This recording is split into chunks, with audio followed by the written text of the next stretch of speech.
So there's a very popular sort of riddle that has been around for a while, and I have a little bit of a twist. You'll see, but I'm gonna go ask my dad it, and yeah, that's all I'm gonna say for now. Okay, I have a question for you.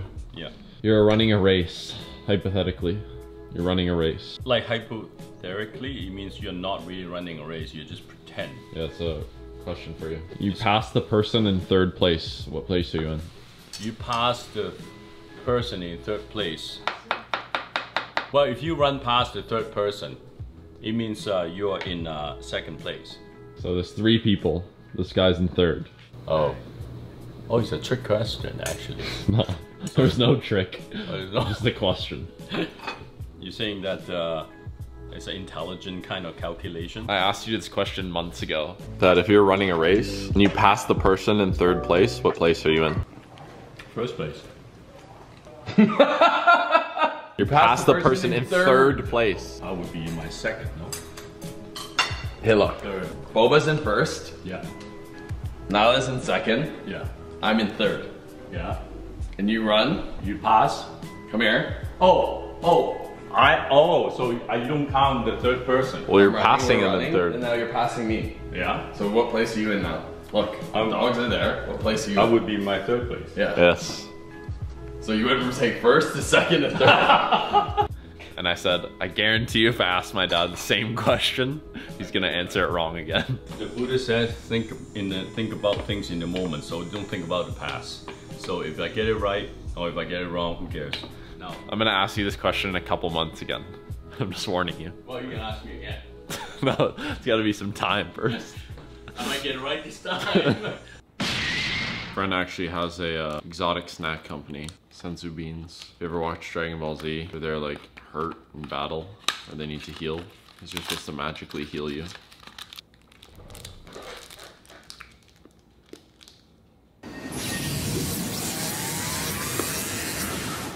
Pretty good marketing. Daily dad lunch. I think he's got something special.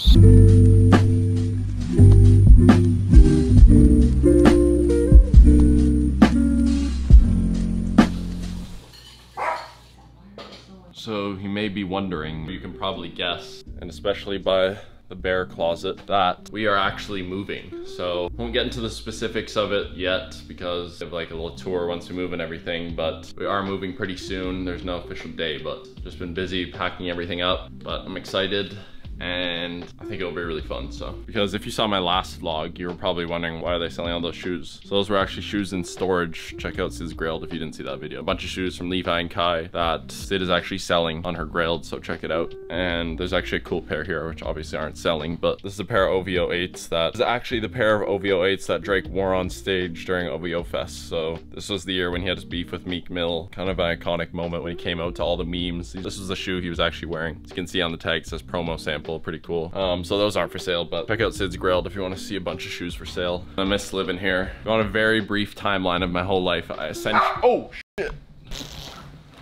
I just sat on a bag of electronics, but I think it's okay. Brief timeline of how I got into this house, if I reflect on it. So I went to school in Montreal for a year, was in the dorm. Grades were so bad, played too much Fortnite. Didn't get kicked out, but my grades were so low that I'd have to do these other courses. But I didn't even like the classes anyway. Went back to school, back home here in Toronto. I liked the courses better, but still didn't really love it. I gotta get something started, gotta get something going. So I was dating Sid at the time. She was going to school in Madrid. I was like, what if I came with you and I started a YouTube channel? Since I had the background of editing, I know how to make videos, since I used to do it for my brothers who are YouTubers. People already know me from there, so I knew I'd have like a small audience, or at least at the start. I basically started doing YouTube when I traveled to Madrid, and Sid was on exchange, so I started there. And then COVID happened. It's just like crazy to think about. It's so long ago, but it's like still kind of going on. Living with her family for around 3 months during the peak of COVID, where everyone was freaking out, no one was even leaving. And then finally we flew back here, and by that time my brother who used to live here had moved to LA, so this house was just empty, and we quarantined in here and just lived in here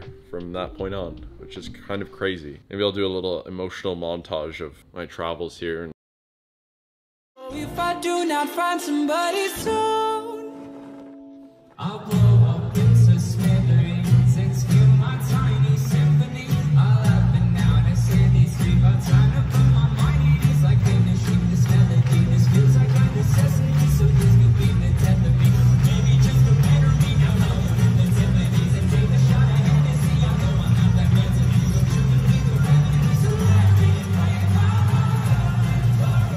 excited to live in a new place to decide where everything goes. Excited about my like desk setup, gaming setup. We'll show that for sure. Anyways, don't want to talk too much about it because we're not moving yet, but. Can you show your meat sauce?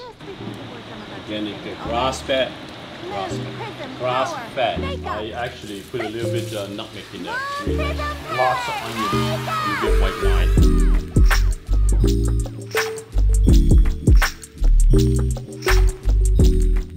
Alright, update. Bunch of clothes packed in, food all packed in, shoe case, another shoe case, another shoe case, another shoe case, all of Sid's clothes. I just feel bad for Mochi. We've overtaken her space. But the movers are coming tomorrow, so that stuff is all getting taken. We will soon be moving. We moved everything. I'm gonna probably show you next video. If you're not from Toronto, probably haven't heard of this, but there's a thing called the CNE that happens pretty much every year. And it's kind of like the annual carnival. They have rides, arcade games, blah, blah, blah. But a big part of it is the food vendors. It's always like disgusting things that people have to try. We're gonna go today, try it out, film some of that for you. And I'm saying it right now. My goal is to win Sid a big thing. Endless budget. My goal is to win something big. Like, quote me back by the end of this video, I will win something big stuffed animal.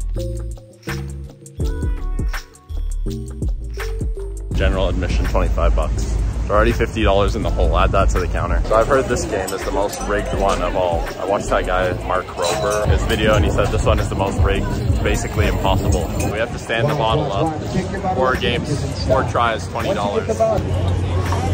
Lean forward. Look right here, guys, and watch. We're gonna one time. We'll get you any big teddy bear you like here, guys. Oh, $20 in the hole.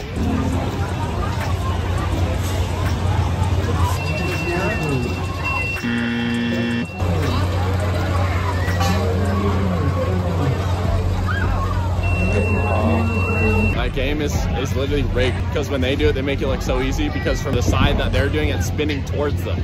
It's still hard, but it's way easier. That's my excuse. I think this is gonna be the game I try the most. Like, quote me back by the end of this video, I will win something. Taking an intermission of L's, gonna see all the weird food. It's been nothing but L's. The spaghetti used to be 99 cents, so they had to raise it this year because of the inflation. I'm in search for something in specific. It wasn't in here, I just asked where it was. I'm not gonna say what it is yet. So these are famous in Toronto, I'd say. Tiny Toms. Got cinnamon sugar. They fry them right there, as you can see. I was showing you the puppy there.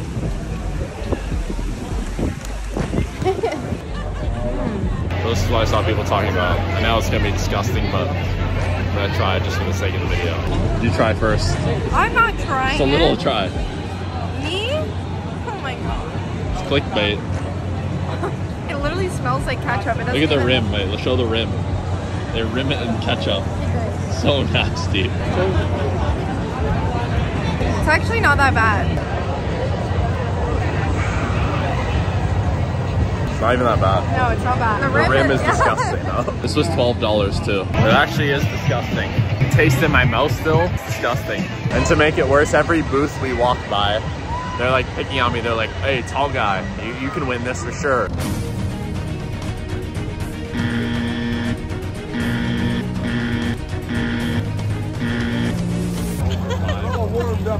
You're winning, you're winning, you're winning. This is the last try. We're running low on cash. I think this is like my only hope, really.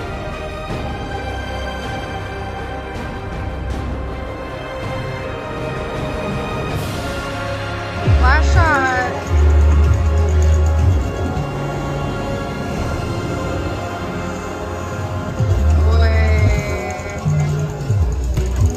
I won you something technically. Yeah.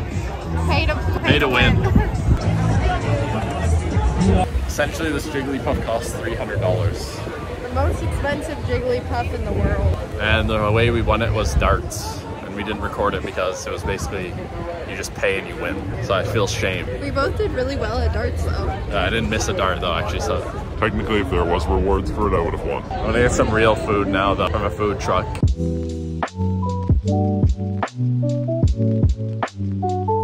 You can see the total on the screen as I'm walking. I didn't think I'd get frustrated, but I am. Sid was very frustrated. Failed at the bottle to end up enraged. Yeah, because it's so enraging when you're so close to doing it and then you fail at the last minute. And I had to be like, calm down, miss, calm down. Yeah, okay.